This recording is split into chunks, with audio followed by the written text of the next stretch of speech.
everybody see the screen? Good morning, everybody. It's Matthew here. Just a couple of quick housekeeping things. If you could just in the question box, just let us know you can hear us and see the screen. Good morning, Ivan. Good morning, Doug. Fantastic, great. We've got the usual suspects here. G'day, Saul, Tom, and Wayne, and oh goodness, got lots of old faces, and of course, good morning to Malcolm and Chris, and great, excellent. All right then. Well, look, gentlemen and ladies, I think there's some ladies here as well. We're going to go ahead and get started. Today is the 21st of the 3rd, 2015. It's the Balinese Day of Silence here, so I am breaking the rules by being here online, but lucky I'm not Hindu. So look, we'll go ahead and get started. Today, what Peter and I have been discussing is some people who just need a little bit of discussion and conversation around about structure and the process you go through in becoming disciplined with the software, and of course, taking the profit when it's available. But look, without any further ado, I'll pass it all over to Peter. So good morning, Peter. Right. Yeah, good morning, Matt. Thanks very much. Yeah, we'll get underway pretty smartly today, but as usual, we try to sort of have a theme that sort of underpins the general review. And today, I'd like to reinforce the need to be structured in the way you review the information, to adopt a very disciplined approach and a responsible approach to your trading activities, so that when you at the trading point, at the 1 minute interval, you give yourself every chance to make a decision or decisions that are confident decisions and decisions that most appropriately embrace the money profile it's presenting, applying the processes in the way we do. So as I was saying to somebody yesterday, I've decided to review this day, which is Saturday the 14th, which is last Saturday. And what I'm going to do is just quickly in this first race, I'm going to take the updates back to the 5 minute interval. Now the recommendation, as everybody that's talked to me in live webinars and over the years knows, that I always recommend that people start reviewing, doing an overview, if you like, around about 6 minutes, 5 minutes before the start in trifecta. So you kick things off and you look at what you've got and you say, well, forgetting about the pool, don't worry about the pool, because the pool always gets bigger as we go along, obviously. If you've got a situation where the program has created 140 combinations and you've got no money gaps and there's a very weak favourite, and look, they're races you can virtually ignore right then and there as trifecta races, so you can focus all your attention in percentage return.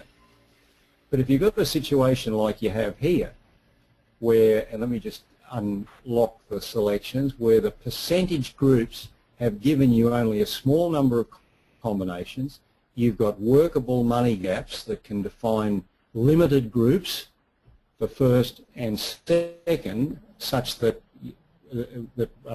will create a number of combinations less than 60, then you've got to seriously consider that as a potential trifecta opportunity and review it continuously from that point.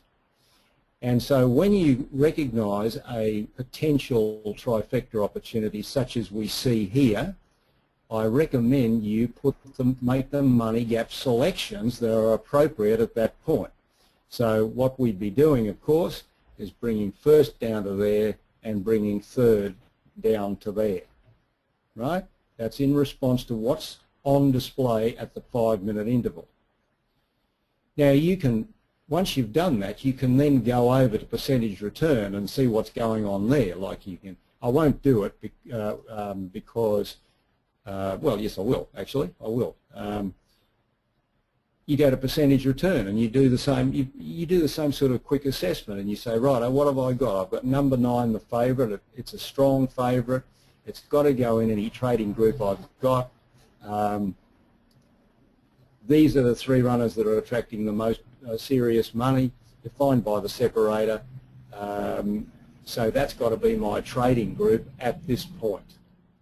And so concurrently you're reviewing from 5 minutes in trifecta and percentage return. So we'll go back and we'll stick with trifecta because this race ended up offering a trifecta opportunity. We go to 4 minutes. We do a reassessment. Now notice the selections have stayed where they are. You know, the locking process is in place. So you just do a quick review. Right, I'm covering 70% of the money. Yeah, right. Money gaps selections stay the same. Oh, I can drop back one here because I've got 90% covered down to there. There's a money gap. Money no good is pretty lousy on these 2 here. Okay, so I can adjust my selections by removing one for third. I go to 3 minutes. I look across. I see the same situation applying. I've got to bring, except that I've got to bring third back down to that level. Now, notice what I'm doing is I'm just adjusting as I go along. So I'm sort of staying on top of what's happening. I go to 2 minutes, or 2 minutes, that's better. Now I can see quite clearly that the money is starting to build pretty strongly, relatively speaking, for these 3 runners. You know, the money is pretty sizable, it's got a bit bigger, and the percentage that I've covered is well and truly above 70%. So my money gap selections for first and second are going to stay the same. I can drop third back to that point there. All right, and now I go to the 1 minute interval. And what happens there? Well, okay, and so we go to the 1 minute interval. Now I've got the option here of 2 ways to go. Certainly I can cover the top 3 runners for first and second because the clear dominant money is for those runners. I can either leave the selections where they are for third, or I could drop back and make a percentage allowance for third place, simply because you can see quite clearly that the money's falling away below that level. And I would suggest that gives me 12 combinations. Now, incidentally, I could have made that adjustment back at 2 minutes. Just go back to where I was. At 2 minutes, in looking at everything on display, I could think to myself, righto, I'm not changing first and second.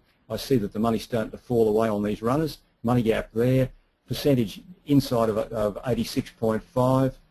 I make a percentage allowance for third, and then at 1 minute, if I do that at 2 minutes, at 1 minute, I don't have to touch a thing. I just have to confirm that those selections are still the most appropriate ones based on the money profile, and there's the first trading opportunity, and 1, 9 and 6 was the winning outcome. So we've got a way to a winning start. And so it makes it, if you're prepared to do that sort of structured analysis and adjust the selections as you go, then in most instances at 1 minute it's not very difficult to make your final decision about what you're going to do. Okay, moving on now to the next race, SRO2. Oh, Pete, can I just interrupt there for a second? Sure.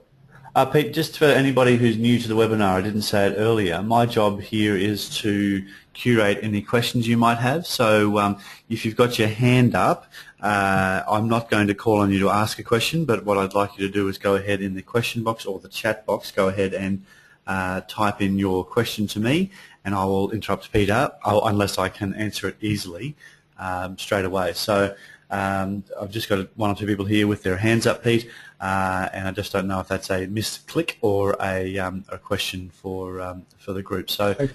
If you've got a question, just go ahead and just type it in for me, please. All right, that's a good point. Right, okay, Thanks, Pete. So on we go. Straight away at the 1 minute mark, banker trifecta, there's no question. $1.50 favourite, favourite holding 55% of the money, overwhelming support. I mean, we can see it if we want to look at the money amounts. We can see the overwhelming, consistent money dominance here. I mean, it's just a straight-up banker trifecta, and I can tell you from a fact that at 5 minutes it was a banker trifecta with the same selections. So if you were putting those selections in at 5 minutes and just reassessing as you go along, when you get to the 1 minute interval, there's nothing to change. You know, you virtually confirm for yourself that this is the right thing to do. This is the right course of action to take. And that's the name of the game. By getting that structure in your review work, it enables you to take in all the things, all the options that are on display affecting your selections. So you can recognise perhaps when you can apply an allowance, like in that previous race that I showed you. Maybe at a 2 minute mark you can see, oh gee, I could make a percentage allowance here. Now if you recognise that, deem that to be acceptable and make that the selections accordingly, then when you get to the 1 minute mark, it's just a matter of confirmation and clicking the bet button.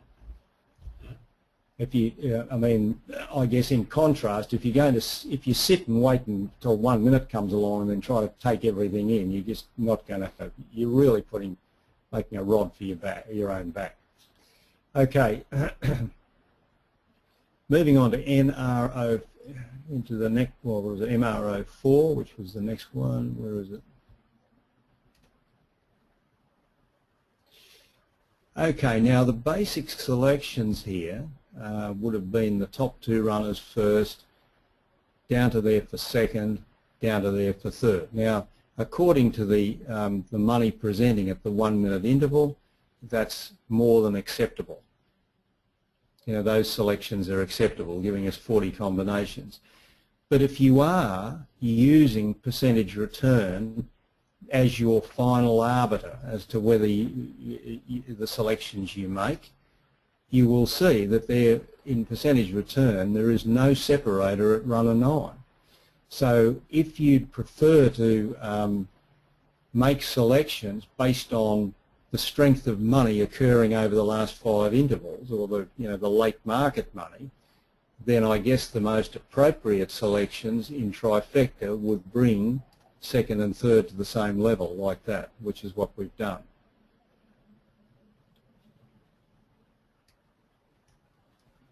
And I think that it is, it's a good plan to get used to going in and using percentage return as a form of confirmation. Sometimes percentage return can be a little bit misleading. Don't always think that what's showing in percentage return should override what you're seeing in trifecta, but certainly take things into account. And if you're taking all these, using all these facilities at your disposal, then confident decisions by and large can be made as a regular thing. Righto. We move on now to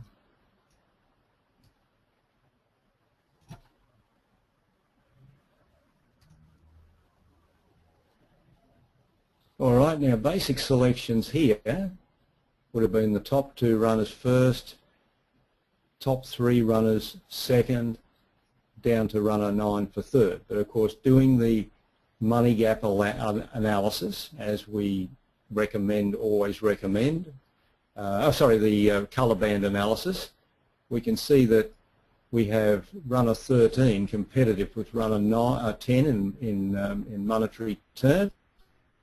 So most appropriately, runner 13 is going to be added to our first place group. We go over to percentage return. It's not indicated as such in percentage return, but I think this would be one instance where the additional allowance would be quite appropriate to apply based on what we're seeing in trifecta mode. So that gives us 30 combinations.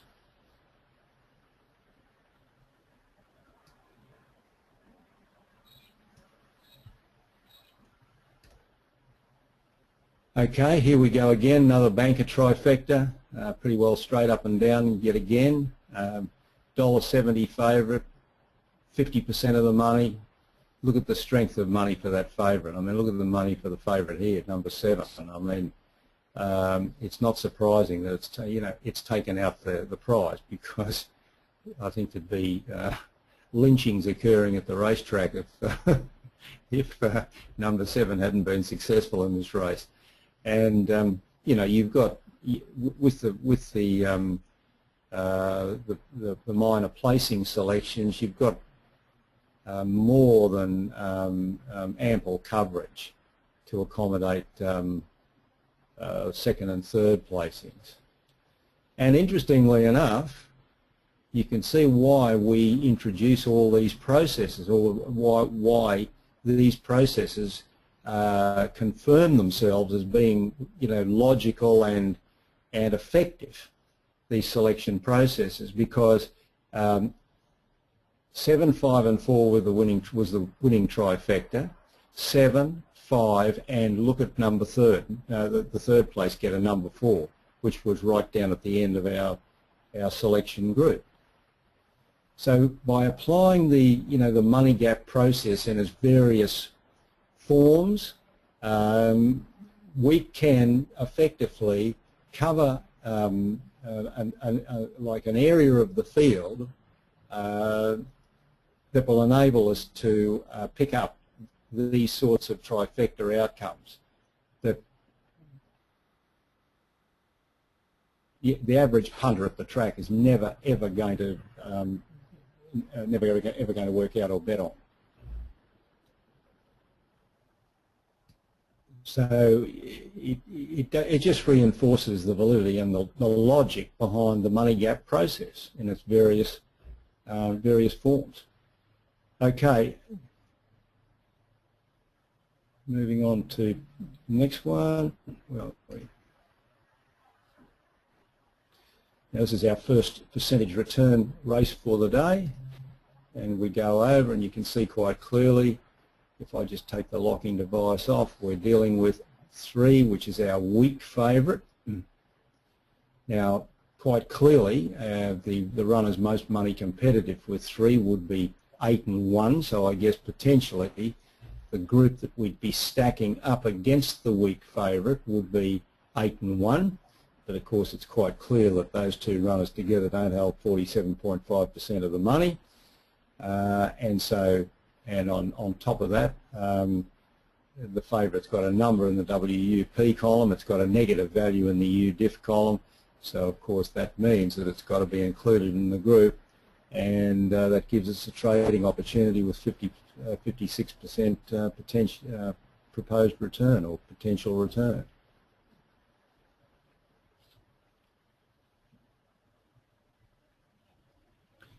All right. Next one.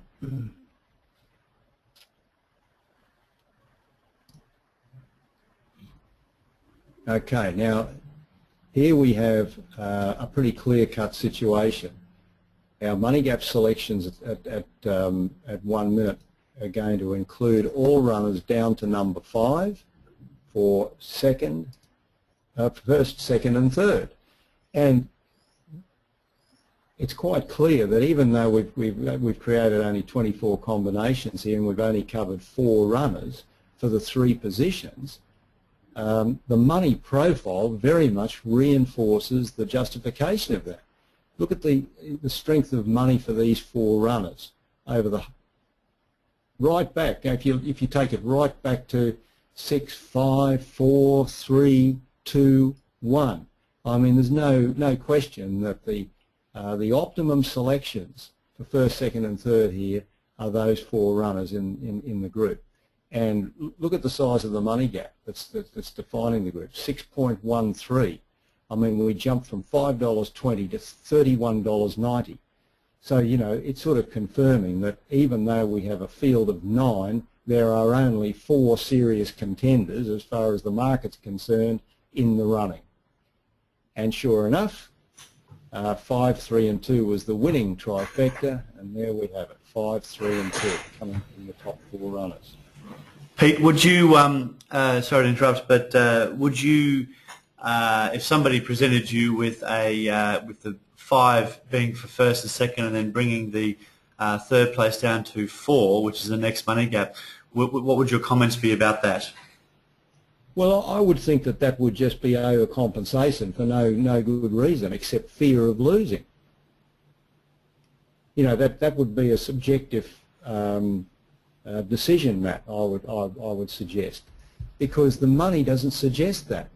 You know, the money. I mean, let's face it. This program is a money analysis program. I keep going back to the basics all the time with everybody. You know, think about what the program is all about. It's a money analysis program. So it's the money that's creating all these indicators that help us make the appropriate selections. We're trying to, you know, we're trying to recognise where the money action lies and accommodate that, best accommodate that. And we have done that here with the selections we've made. So for anybody to say to me, well, oh, look, I stuck those runners in as well, there is no real objective reasoning for that, as I see it. Great. You know, I suppose, I guess to use a Gold Coast analogy, we're surfing the money wave here. That's what we're doing.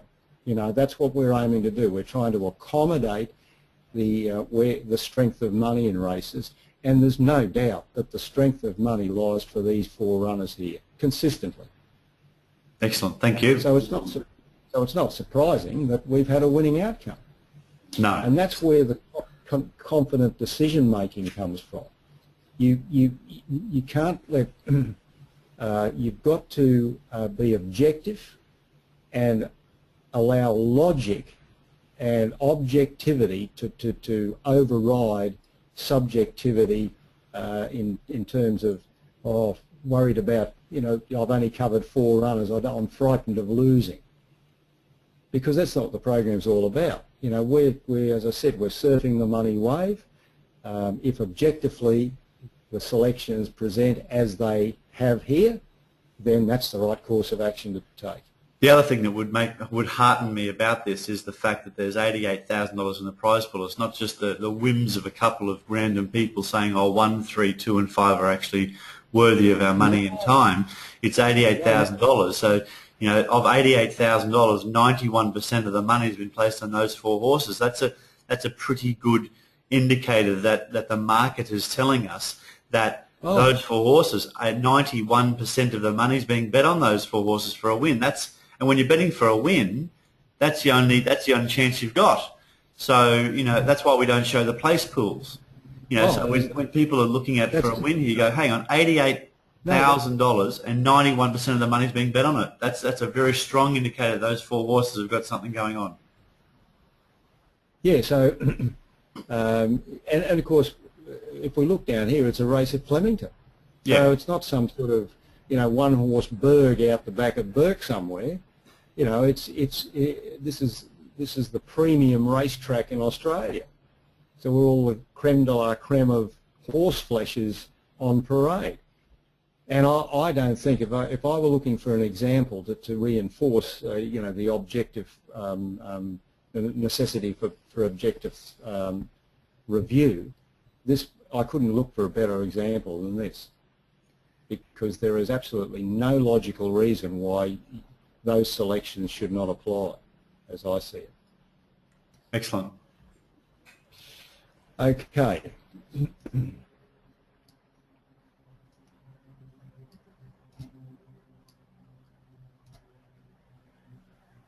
All right, now that was MRO 6, wasn't it? Okay, yeah, right, okay.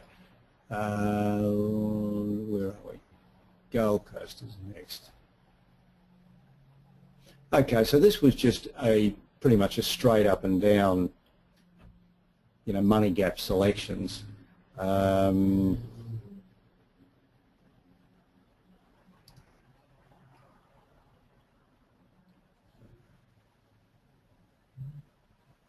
We've got a number. Oh, sorry, no, my mistake. I'm thinking about another race entirely. Okay, number 11, paying $2. We've got a 3.1, you know, 10 money gap associated with that favourite. Now we go to percentage return. Let's see how big the separator is. 3.4. So it's slightly bigger than the separator in percentage return is slightly bigger than the money gap in trifecta. So if we're going to trade in a banker trifecta, of course, we've got to bring the selections right down to here, like so, which would rule the race out. And I think that it would be, you know, this would be a worthwhile megafecta. I mean, you know, the money is very solid for these and consistent for runner 11 right down to the 1 minute interval. If, however, you chose or you thought that the money perhaps wasn't sort of as strong as it should be at this point, then you could always go group selections. But the group selections, of course, for second would stop at this point here. They wouldn't continue all the way down. Let's just see. That's something I didn't look at. Let's just have a look here. As you can see, at the 4 minute interval, we've got $2.10 the favourite. At the 3 minute interval, $2. At the 2 minute interval, $1.90, and then at 1 minute it blows out a little bit to $2. I still think myself that that banker trifecta would be the appropriate way to go. But if you went banker trifecta, of course you well and truly ruling the race out of contention. I guess it just depends on the individual's priorities in their review of this race. So I guess it could be either a banker trifecta in which if you choose to go banker trifecta, you're ruling the race out. If you choose to make money gap selections, well, then it would be a trading race with the selections that I put in place just before, like that, with 48 combinations.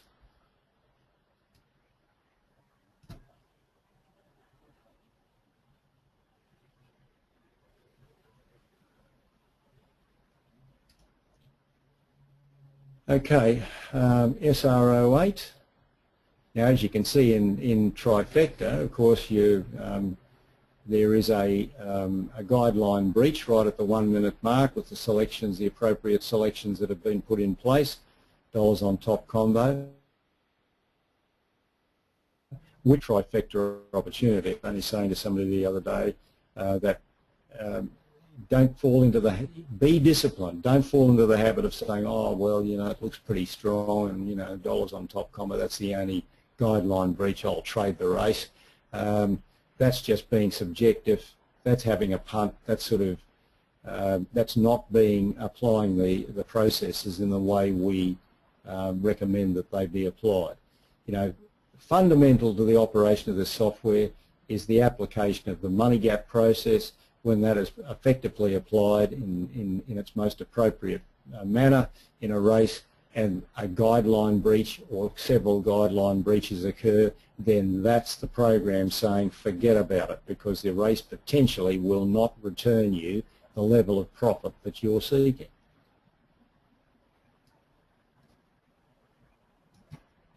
But if we go over to percentage return, of course it is tradable. It's tradable with a very strong favourite, number 6,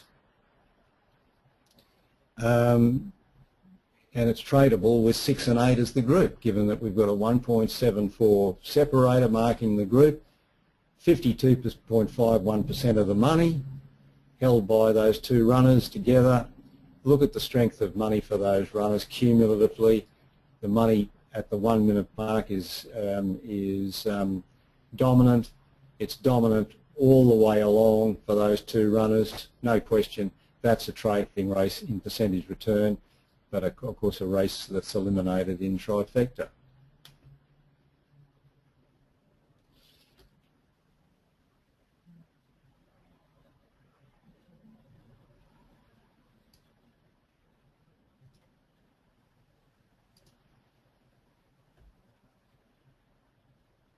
Another percentage return, pretty clear cut, as you can see, sort of almost a facsimile of the previous one. Strong favourite number 4, 49.15%, which is greater than 47.5. Large separator marking the group. Cumulative strength here. Dominant money for these two runners here. Back here, not so much here, but certainly back here and here. And the cumulative money is the overriding indicator here, and confirming indicators in the WUP column for both runners, and negative values for both runners in the UDIF column, and positive values for all the other runners. So that means that out of the whole field, that there are 2 runners attracting the overwhelming money. And so that's where our trading focus has got to be. And of course here, against the flow, number 2 has been the successful runner.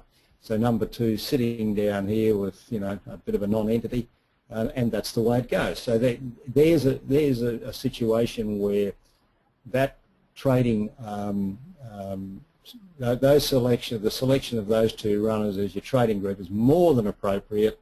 It just happens to be a loss that's factored into the running of the software, and it's just one that is accepted philosophically, because there would be no on revision of trading activity for this day, there would be no reason to be recriminating with yourself for selecting 4 and 1 as your trading group.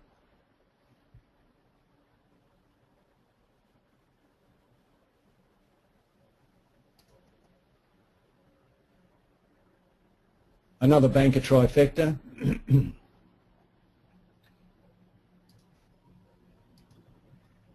Now, interestingly enough, I guess we could say we could stop the selections there.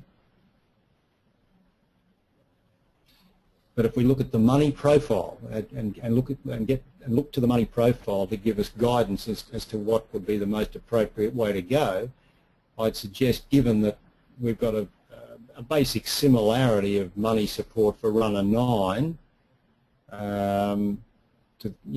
compared to these 2 runners here, why not? I mean, at this point you've created a 20 combination. So remember that 42 is the maximum. I mean, it just would make sense. I mean, they're all in the same money category. Let's bring the selections down to there for second and third, and just give us that, that risk mitigation factor with that extra coverage of runners for the minor placings, which gives us a maximum of 42 combinations. And of course it saved us from a loss in this instance because number 3 has placed second. So once again, you can see that there is there is logic behind the application of the selection processes that we consistently endorse.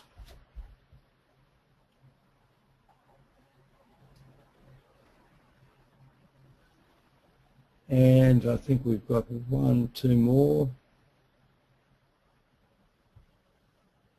There we go, there it is.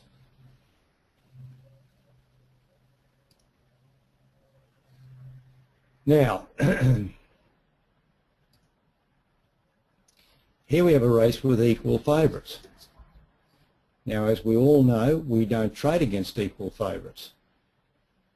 But if the strength of money lies with the equal favourites as a group unto itself, or if the equal favourites are inclusive in like a group of 3 runners defined by a separator, then we can most certainly trade with those equal favourites included as part of our group, and that's exactly what we're going to do here. We're going to add the equal favourites in because there is no doubt that the strength of money, cumulative money, lies for the equal favourites plus net run of 5, defined by the separator of 1.67. We're holding in excess of 47.5% of the money. We've got strong money support at the 1 minute interval and consistently strong money looking all the way back over the previous intervals. So there's a trading opportunity with equal favourites included in the group. Likewise, if equal favourites are defined by a separator of 1.7 or bigger, and they themselves are holding the bulk of the money, then those equal favourites can form your trading group, provided they're holding more than 47.5% of the pool, and of course returning more than 50% profit outcome. And one final one. Do you want to go over that again? Because that was a, I think that was pretty important in regards to equal favourites, because we have in the past dodged the equal favourites, and I just wanted to make that point one more time, if you wouldn't mind. Not a problem. Not at all, Matt. It is a good point to reinforce. We don't trade against equal favourites. Because equal favourites hold far more than than 25% of the money for a start. They're paying the same value. And if we're trading in percentage return, particularly now, and we have weak favourites on display, individual weak favourites, we're only prepared to trade against one favourite if we're trading against the favourite at all. But certainly we do not trade against equal favourites. But if the strength of money lies for those equal favourites, like it does here plus the one other runner, well then we can happily include those equal favourites in our ultimate trading group. So we don't trade against them, but we're happy to include them if the indicator suggests that they're part of the group that's holding the bulk of the money.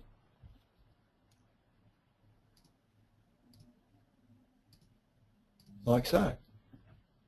And of course you can see for a very happy outcome in our final trading activity for the day. And in a lot of these races that we looked at today, I mean, it's not surprising that success has come along, because the money's virtually screaming that to us.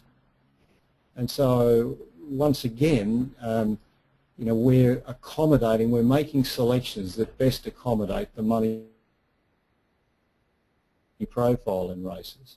And when you've got very dominant money indications for certain groups, then you must objectively recognise that and trade accordingly with the selections that are created as a result of utilising that money strength. Yeah, so that's pretty much the trading activity for the 14th. Now if I go to the sheet, once again you can see that we've had a day where we've had some loss early on, and then all of a sudden the fortunes have changed, and of course midway through the day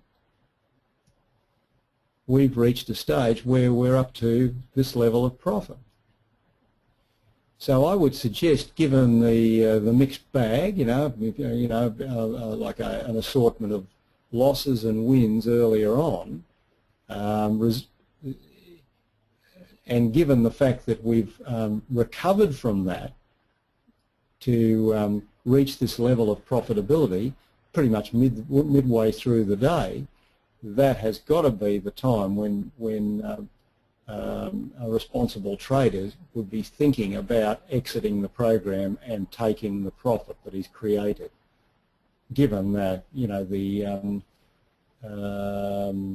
assortment of results leading up to that.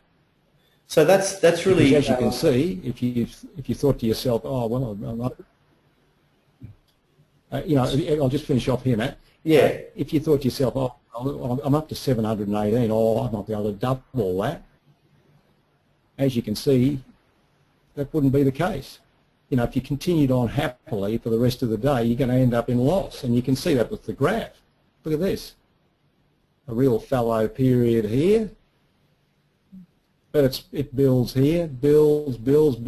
Halfway through the day, you're up to, over 700 or up to $700 in profit, and then it falls away again. So I think that sort of reinforces the need to monitor your trading progress and accept profit that is too good to sacrifice, particularly given the fluctuating outcomes that preceded that point being reached. Yeah, so that's the point I wanted to make about the trading outcome for the day, Matt. You were going to say something. No, you've said it. You've said it exactly. Look, we over the years have always shown that the easiest and most profitable way of running the software is to actually jump out once you've made $500. And once again, that's shown in graphical format now with the program. That hey, we get there and then it falls away. So it doesn't happen every day like that. Look, don't let the enticement of a $2,000 day have you turn a $700 profit into a $300 loss. That's a $1,000 swing against you. So it's the consistent trader that walks away from the program at $700 profit and goes and enjoys the rest of his day. It's the person chasing that $2,000 day, which happens, but not often, where they turn around and they give it all back and then some. Yeah, which is the punting mentality, I guess. Yeah. If I can make X number of dollars, I can double it. And I remember reading somewhere. I mean, it was sort of a glib reference to effective trading in all manner of trading forms, and this is no different. And the comment was made, look, the secret is to leave some money action for the other guy. That was the phrase that was used. So it's sort of, in other words, it's saying, don't be too greedy. Once you get an acceptable amount of profit, be thankful for it, and enjoy it, rather than sort of battling on and face the possible chance of losing it all. Sure, you might double it, but there's every equal chance that you're going to end up in the red, and it's far better to have something real in your hand than to be chasing a pipe dream. Very good. Yeah, so that's pretty much it. Well, look, thanks, Pete. That's I've enjoyed that. So today, guys, that was about talking about structured review, and of course, the final lesson there was talking about taking your profit when it's available. So, Pete, look, have you got any final words of wisdom? Yeah, well, I will say this in reference to those final comments, Matt. I think it's important for everybody to go in with some sort of plan, approach to their trading. It is most important. You've got to, as I've said in tutorials and stuff like that, I guess it's easy to to effectively run the program. Probably the secret lies in effectively yourself running the program. And I guess so the key to anything is to have some sort of plan afoot.